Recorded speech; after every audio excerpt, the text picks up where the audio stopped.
Hello ভিউয়ার্সরা, কে কীরকম আছেন? পালা থাকলো।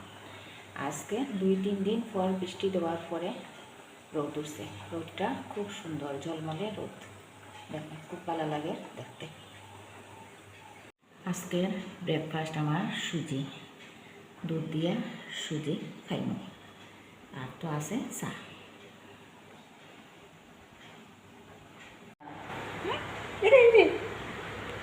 টুকটুকি টুকটুকি খাই যায়নি। আচ্ছা টুকটুকি খাই যায়নি তুমি। আমি ব্রেকফাস্ট করি আর তুমি ভাত খাও। আমার ওগুনটা দুইটা করে খুব খিদা লাগে, আমি এক বাটি সুজি খাই আর তুমি খাও ভাত। তুমি তো আর সুজি খাইতে না, লাগে তুমি খাও ভাত, বুঝছেন? তোমার ব্রেকফাস্ট হইল ভাত আর আমার ব্রেকফাস্ট হইল কি সুজি। আমার সকাল হইলে আমারও খুব খিদা লাগে, তখন আমি ভারী একটা কিছু খাই, আমার খুব ভালো লাগে। সুজিটা তো আমার খুব প্রিয়, রুটিও খাই কোনোদিন, পরোটাও খাই কোনোদিন। আমার এই ব্রেকফাস্টটা একটু ভারী হইতে লাগে। রান্নাঘর থাকিয়া বাইরে গিয়া এখন একটু বাইরে যাই।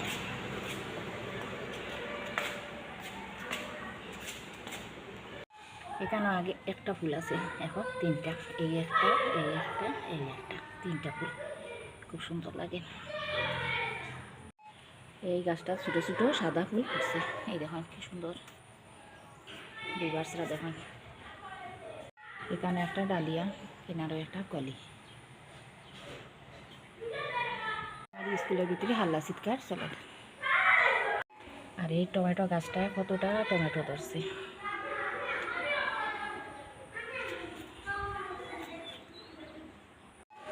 আর এই ফুল গাছটায় অনবরত ফুল ফুটে, কিছু জড়িয়ে পড়ছে, তারপরেও ফুল ফুটে। ফুলটা বেশ সুন্দর।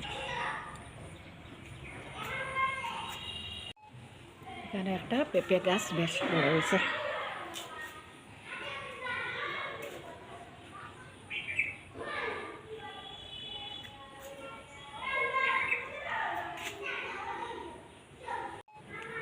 লঙ্কা গাছটায়ও ফুল দিছে।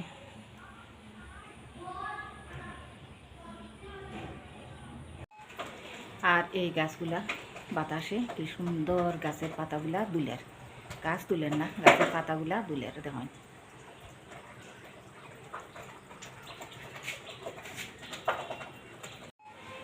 আকাশ দেখুন কীরকম, মানে মেঘমুক্ত দেখুন, একটু একটু মেঘ আছে, কিন্তু আকাশি রংটা হয়ে গেছে। আজকে আর বৃষ্টি আইব করিয়া মনে হয় না।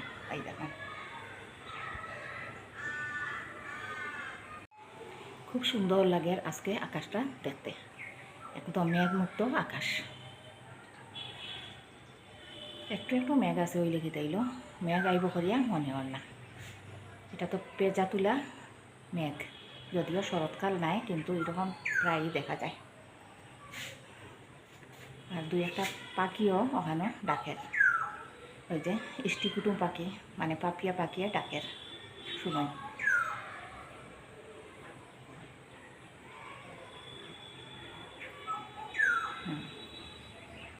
আবার আইয়া রান্নাঘরও ঢুকলাম।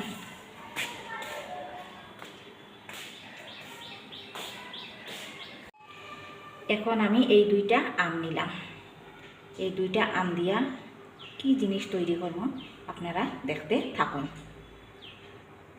আম 2টা কিন্তু পাকনা আছে, 2টার খোসা ছাড়াইয়া আমি ছোটো ছোটো করিয়া কাটিয়া রাখছি, ও দেখুন।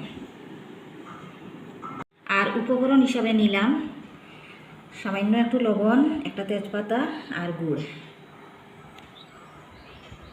শুকনা প্যানের মধ্যে সামান্য একটু মৌরি ভাজি লইয়া, মৌরির সেন্টটা কিন্তু খুব ভালো লাগে। এই আমের যে আইটেমটা করব, এর মধ্যে আমি এই ভাজা মৌরিটাও দিব। জলের মধ্যে সামান্য একটু গুঁড়ো দিলাম, গুড়টা গলি যাক প্রথমে। গুড়টা গলে গেছে, এখন তেজপাতা দিলাইলাম, লবণ দিলাম সামান্য একটু। ছোটো ছোটো করিয়া রাখা যে আম ওটাই এখন দিলে আর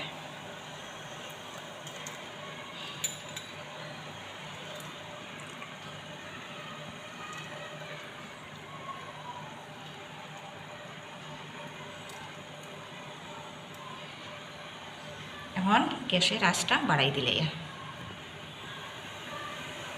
খুব সুন্দরভাবে আম সিদ্ধ হয়ে গেছে। এখন ভাজিয়া রাখা মৌরি উপরে দিলে আর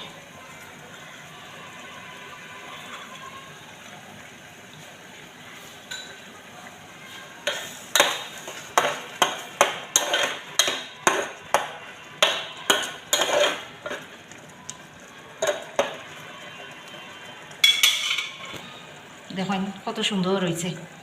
এখন আমি একটা বাটির মধ্যে তুলি লাইম। এখন একটা বাটির মধ্যে সব তুলি লাইয়া আমার আইডিয়া মতো এই গুড়ের আমটা তৈরি করলাম। কীরকম লাগে দেখুন, লাইক কমেন্ট করবা, দেখুন কীরকম লাগে।